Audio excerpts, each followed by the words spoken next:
I'm Hariprasath.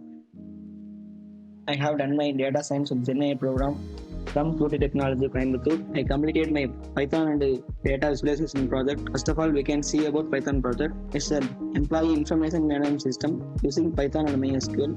Run the program. The display box, employee form details, is showing employee ID, name, salary, department, phone number. First of all, I entered employee ID.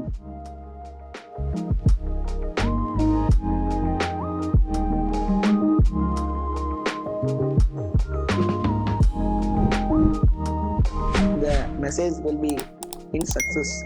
Employee added the pop-up box. We can go with the MySQL workbench. In this case, I have created a database. This name of employee underscore DB. Use employee DB.